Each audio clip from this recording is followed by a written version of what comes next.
For the last few months, we've been talking a lot about how if you've got Roundup resistant weeds, going to Xtend, or Liberty for that matter, but especially Xtend, since that's the newer one, hey, that's a really good option. But a lot of people have expressed their concern to us saying, well, I'm really worried that dicamba, if I spray it post-emerge, is going to drift. Well, we want to talk to you today about how to avoid that problem and to get the most effectiveness out of the dicamba product you're going to use post, whether it's Xtendimax or Engenia. First of all, we're seeing big differences across the country in terms of did a pre-emerge herbicide get used or not? Where guys use the pre's, we're starting to see some weeds break through those, and we're starting to go out and clean those up. Where pre's were not used, in a lot of cases, hey, the dicamba has already been applied in those fields to try to clean things up. And if you want dicamba to work the best, you've got to use a pre-emerge herbicide. Now, I'm not saying, well, you got to wipe out 90% of the weeds because it's not going to do a very good job. No. I'm not saying that at all. But getting good coverage is really critical. When we look at dicamba and we're spraying across a very thick patch, we can get excellent coverage on the leaves we can hit. But if there are smaller weeds coming underneath that first flush of weeds, it's really tough to penetrate that and get great coverage on all the weeds. We've already seen a number of fields across the country where the big weeds died, the small weeds didn't, and guys are like, what happened here? The small weeds didn't die. Yeah, they were shaded underneath those big ones.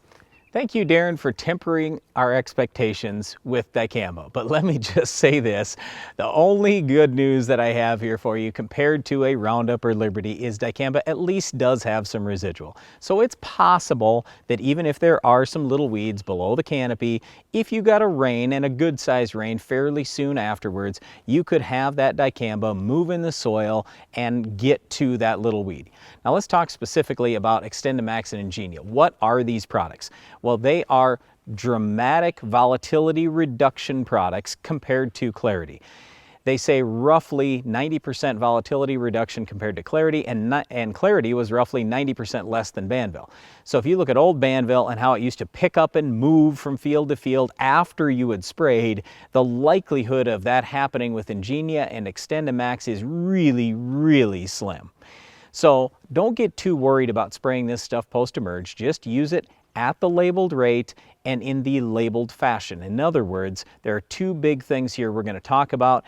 No ammonium sulfate, number one, and use the right spray nozzle, number two. Let's talk about that ammonium sulfate first. Now, when you put it with a dicamba product, any of the dicamba products, it increases volatility. So there are other things we could add to the tank rather than ammonium sulfate. When you're putting dicamba in the tank, absolutely no ammonium sulfate should go in that tank if you want to keep volatility down. There are now different sequestering agents and other products that are labeled for both Engenia and Xtendimax, and you can look at the labels on those, xtendimaxapplicationrequirements.com or engeniatankmix.com. All right, the other thing that we mentioned is spray nozzles. You'll also find spray nozzles on those websites. There are certain nozzles that are approved. Basically, we want ultra low drift nozzles, very coarse spray droplets, so there is very little risk for any off-target movement. Okay, let's talk a little bit more about these two formulations because Engenia and Xtendimax are completely different formulations. They're not the exact same thing. When we look at Xtendimax, it has the active ingredient from Clarity. However, they also have Vapor Grip included. Vapor Grip is another product that's in that tank to help reduce the volatility. Now, we talked about ammonium sulfate leading to more volatility. We talked about spray nozzles stopping physical drift. With the Xtendimax, with the proper nozzles, we've eliminated both of those issues to a great degree. Now with Engenia, it is a slightly different form of dicamba than what is in Xtendimax or Clarity.